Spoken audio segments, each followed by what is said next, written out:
going on, everybody, and welcome back to the channel. Now today we are back here with some back-to-back Asia Cup match review involving Team India, of course.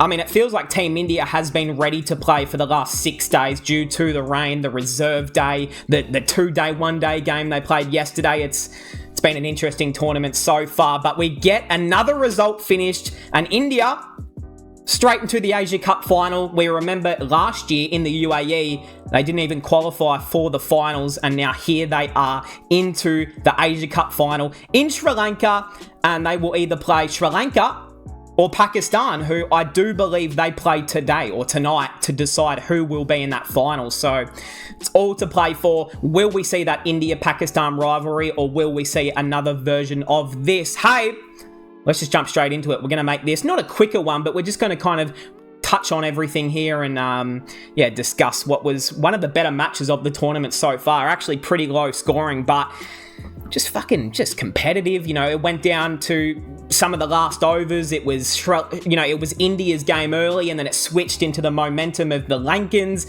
and then it went back to India.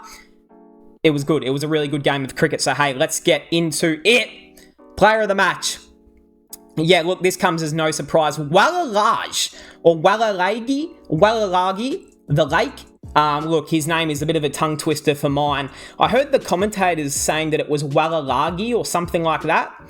That's not correct in my book. In my book, it's always been Walalaj, and that's just how it's going to remain. So shout out to Walalaj, 5 for 40, which was incredible as itself, and then he ended up not out, 42 off 46. Just an incredible display of bowling. He showed that he can tonk it around with the bat as well, and, you know, facing those left-arm spinners, he just reads it so well with the bat in hand. And honestly, he's been around kind of this Sri Lankan team for a little bit now, and with all due respect, I've never really taken him serious like this, but he's totally shut me the fuck up and has just showed to everyone I'm here on the world stage and I can do stuff like this. And well-deserved player of the match. He was by far the best player of last night. Even though they didn't win, fuck, he was good, wasn't he? All right, let's get into it.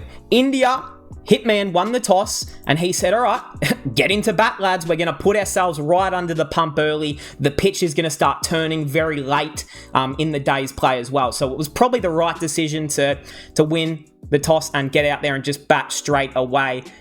Speaking of that, Hitman brings up his 10,000th ODI international runs. One of the finest white ball strikers we've ever seen. I was going to say this generation, but probably ever. Like behind Chris Gayle, and, you know, you want to say that those two are like top of the tree, and especially white ball striking and just overall prowess, being able to pull that thing for fucking 6 whenever you want. But in saying that, the shot he brought up to get his 10,000th run was a straight drive off Rajitha, straight over his head for 6. It was... oh, it made me feel good in some places. He looked amazing, Rohit. He's looked superb all damn tournament. But he just gets to these 50s or 40s, and then he goes out. Look, Walalaj was clearly looking like prime Murali, so it wasn't exactly easy work out there, but... gee, he did look really good, Hitman, so shout out to him. He's been giving India lots of good starts this tournament. Someone just decided to walk into my recording setup, so I believe that I was talking about Rohit, or I just finished talking about Rohit, around there. So Shubman Gill, let's move on to Shubby Tendulkar here, 19 off 25. He's had an up and down tournament. I mean, the tournament in a whole has been pretty up and down. It's rain, no rain, fucking tsunami, sunny, like you just can't make it up. But he goes to Walalaj. Was actually the first pole of the game to fall, and yeah, look, I'm not surprised he went out to that. It was a pretty nice delivery, just straightened up a little, and didn't read it at all. And it was kind of since that moment when Walalaj picks up that first wicket, Rohit's then falling. You've got Kohli, who his 5th century at this ground went begging.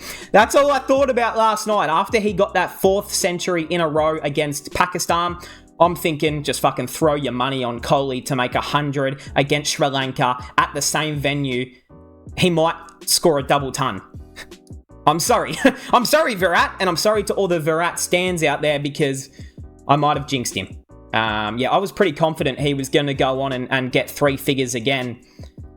No. That's my bad, so I apologise for that. Look, it was pretty...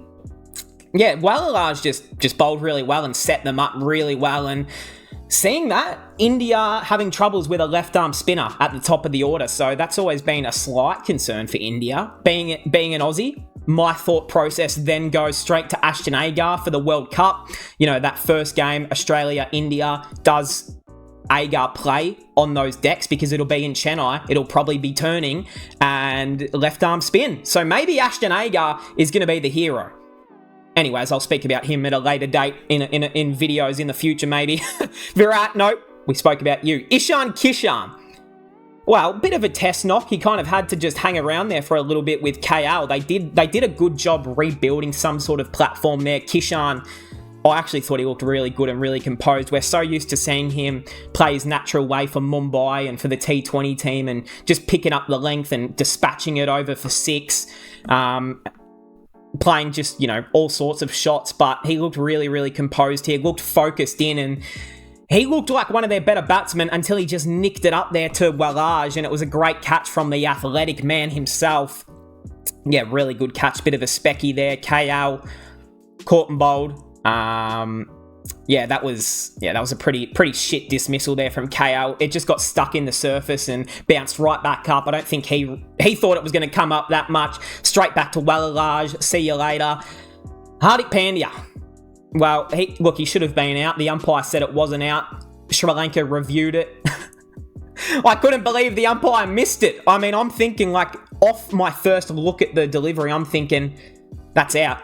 You walk off, Hardik. Come on. Krunal would not be proud of that. But it was out. It was pretty obviously out. Walaj had his, 1, 2, 3, 5th pole by then. It was fucking ridiculous. Jadu nicked it behind. He didn't look comfortable really at all. Axar Patel, 26. He looked okay, but caught out on the deep.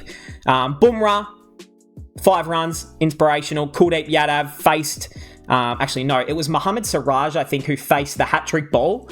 And gee whiz, it would have been nervous times there against Sri Lanka. But nonetheless, they make it out and they come out with a 213 to India. And I mean, obviously, that's never enough in an ODI game. You play 50 overs, you only make 213. It doesn't feel enough. But on that sort of deck, it was enough.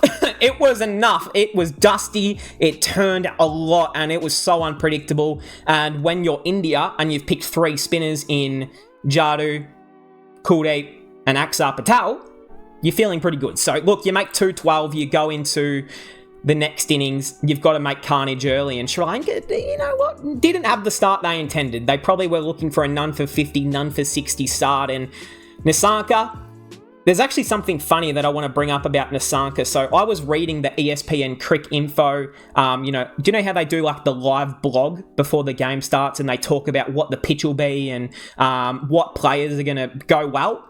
I read that one of the commentators actually said Nissanka would score 100. And then he hit that first 4 off Bumrah. And I'm thinking, hold on, he might just score 100. They've got the script. And then he went out. So it was a great delivery from Bumrah. He's looking just so beautiful out there and strong. Makes you happy to see him out there. KL says thank you very much. Gobbles that one up. Damuth Karunaratne. He could not do anything out there. He's gone. Kusal Mendez gone for 15. Caught by the sub. Was that the catch by... Was that Surya? Or was that... Because I know Surya took a nice catch. I can't remember what part of the game it was. I think I've actually got it written on my notes here. You guys know me. I'm always got the notes. I forgot to say something as well about the man Walaj as well. But Murali was actually doing a bit of commentary for the start of the game. And he got to commentate the wicket that he got of Shubman Gill. So it was pretty good to hear from the man Murali, the greatest spinner of all time, arguably, talking about an upcoming spinner who was putting on a clinic. So it was pretty inspirational to see there. What else have we got here? I said that Kusal Mendez had an unlucky bump ball. I don't know about that. I can't remember that. I also wrote down that it was an average shot from Damuth Karunaratne. It was very wide and slashed at it. Yeah, sounds like I'm Matthew Hayden here. And that's pretty much it. That's kind of all that I really wrote down here about the game and Sri Lanka's batting performance. They just got spun a web. After there was a few early polls, they tried to rebuild with Wickrama, Asalenka, De Silva. But when you've got a man, arguably the most informed white ball spinner in the world at the moment, Kuldeep Yadav, I mean, what the fuck can you do? The man spun webs around every single one of them. As soon as he got that wicket of Wickerama, and that was, you know, Wickerama, I don't know what the fuck he was doing. He was literally, like, out of his crease from here to Jupiter away. It was like, mate, you're not going to hit the ball that far out of your crease. This is not stick cricket. Anyway, so he went, Lanka. He then went to Kuldeep Yadav, and he was on a roll. He had back-to-back wickets in overs. Lanka, I just spoke about him. De Silva. Well, he actually did look good. He did end up building a pretty nice partnership with Walalaj and giving some sort of late hope. But just when you thought Sri Lanka might actually get on top of this game and go for an almighty win, De Silva then chopped out, and he just got a little bit too greedy. Out he went, and as soon as he went out, it was not good. Sharma,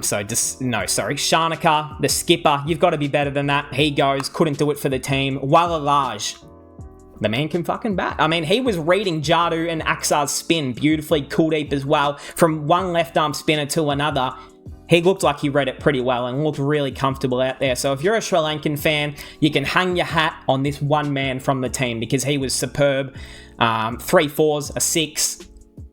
You like that, don't you? Mahesh Dikshana, CSK legend, not to be. Rajitha, he got bowled by Kuldeep. It was an incredible delivery. There was just, I wouldn't have played it either. So fair enough. Mahesh Patirana was then the last wicket by that man. Kuldeep Yadav just went straight through his legs and bowled him. And that was all she wrote for this one. So Sri Lanka actually had a big chance at one point in this game. You have a look at the fall of wickets here.